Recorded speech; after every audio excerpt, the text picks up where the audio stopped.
Good morning students.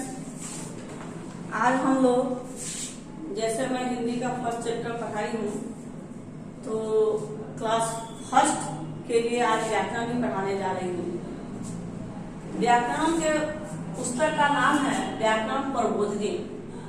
मुझे उम्मीद ही नहीं बल्कि पूर्ण विश्वास है कि आप सभी अपने अपनी बुक और कॉपी ले चुके होंगे।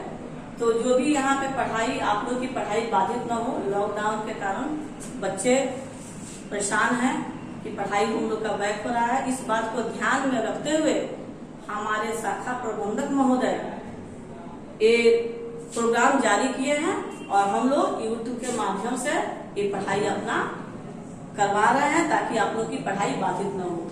तो बच्चों, आप लोग लॉकडाउन का पालन करते हुए पढ़ाई जारी रखें और यहाँ जो हम लोग भेज रहे हैं, पढ़ा रहे हैं, उसको ध्यान से सुने और उसका अनुसरण करें।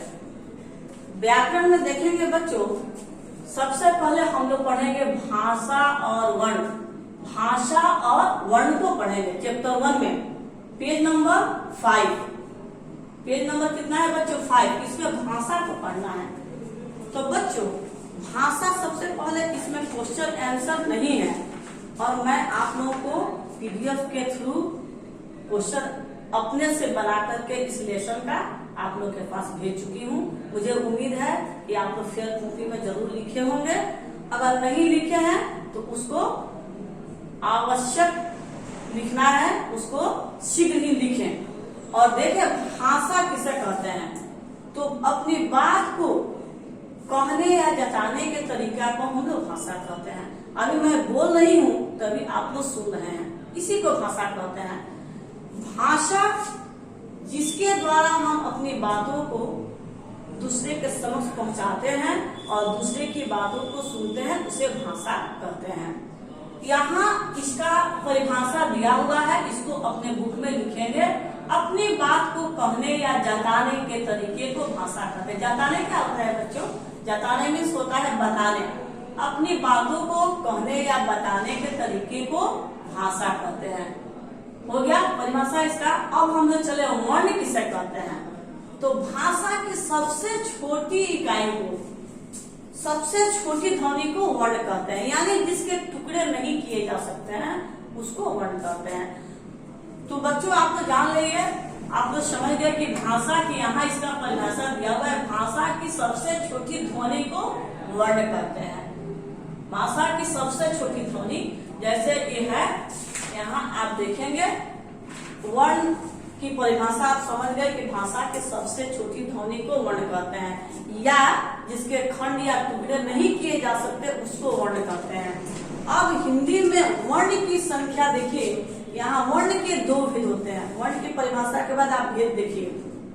सबसे पहले ये भाषा के बारे में आपको मैं बताई हूँ कि अपनी बात को कहने या जताने के तरीका को भाषा कहते हैं। तो भाषा के भी भेद होते हैं 2। इसमें नहीं दिया हुआ है लेकिन मैं बता रही हूँ कि भाषा के 2 भेद होते हैं। एक होता है मौखिक, यानी मुंह से बोलकर बताना। दूसरा होता है लिखित। तो मौखिक को कहते हैं हम बोलकर और लिखित को कहते हैं लिखकर। 2 तरीके से हम भाषा को बताते हैं, दूसरे को पहुंचाते हैं या दूसरे को बताते हैं, 2 माध्यम से। ये वर्ण भाषा की सबसे छोटी ध्वनि है। वर्ण के 2 भेद होते हैं। वर्ण के 2 भेद होते हैं। 1 नंबर स्वर्ण वर्ण और 2 नंबर व्यंजन वर्ण। मैं यहाँ बता देती हूँ भाषा की परिभाषा। 1 में देखिए,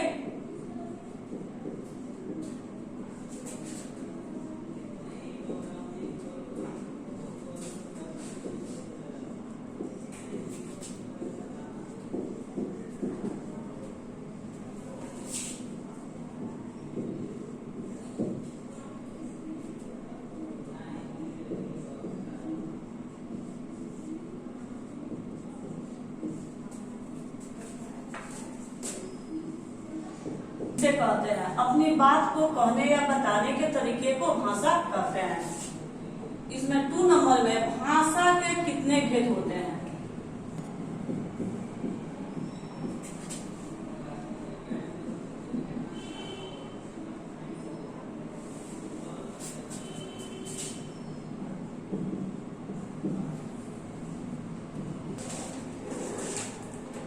बच्चों ये बता चुकी हूँ। ये देखिए भाषा के कितने भेद या प्रकार होते हैं। भेद या प्रकार एक ही चीज होता है, तो आंसर होगा भाषा के दो भेद होते हैं या प्रकार होते हैं।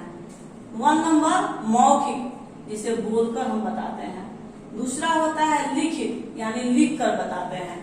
दो तरीके से हम भाषा को व्यक्त करते हैं। अब इस भाषा के बाद आप आइए वर्ण पर। क्वेश्चन नंबर 3, वर्ण की परिभाषा दें। तो बच्चों भाषा की सबसे छोटी ध्वनि को वर्ण कहते हैं। संक्षेप में जिनके खंड या टुकड़े नहीं किए जाते हैं उसे वर्ण कहते हैं। क्वेश्चन नंबर 4, वर्ण के कितने भेद होते हैं? आंसर, वर्ण के 2 भेद होते हैं। 1 नंबर स्वर्ण वर्ण और 2 नंबर है व्यंजन वर्ण। इसके बाद है स्वर्ण वर्ण किसे कहते हैं?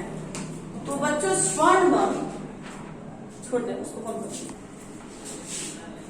आगे बच्चों देखेंगे कि स्वर्ण वर्ण की परिभाषा दे। क्वेश्चन नंबर 5, इसका आंसर होगा स्वर बोलते समय अन्य वर्ण की सहायता नहीं लेनी पड़ती। स्वर जब हम बोलते हैं उसमें दूसरे वर्ण की सहायता हम नहीं लेते हैं, उसे स्वर्ण वर्ण कहते हैं।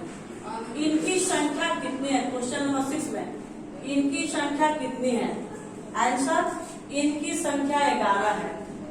ये संख्या है अ से लेकर अ तक। यहाँ देखेंगे आप अ, आ, छोटी ई, बड़ी ई, छोटा ऊ, बड़ा ऊ, ए, ओ, अ। ये 11 वर्ण है। इनको बोलते समय अन्य वर्ण की सहायता हम नहीं लेते हैं, नहीं लेनी पड़ती है। क्वेश्चन नंबर 7 है, व्यंजन वर्ण किसे कहते हैं? बच्चों इसका आंसर है जिनके उच्चारण में स्वर्ण वर्ण की सहायता लेनी पड़ती है उसे व्यंजन वर्ण कहते हैं। वर्ण के 2 भेद मैं बताई अभी, स्वर्ण वर्ण और व्यंजन वर्ण। दोनों की परिभाषा यहाँ बता दी। आप लोगों के बुक में नहीं है, आप लोगों को सिर्फ पढ़ना है यहाँ संक्षेप में। फिर भी मैं डिटेल्स आप लोगों को बताई हूँ और उम्मीद करती हूँ कि आप लोग इसको अच्छी तरह से समझ चुके होंगे। आप अपने अपने फेयर कॉपी में इसको नोट कीजिए, पीडीएफ के द्वारा उसको आप लिख भी चुके होंगे और इसको घर बैठे आप याद करें अच्छी तरह से। जहाँ प्रॉब्लम हो, दिक्कत हो, वहाँ कमेंट्स बॉक्स में डालें। बाकी ये जो भरने वाला है इसको घर पे ही भरना है।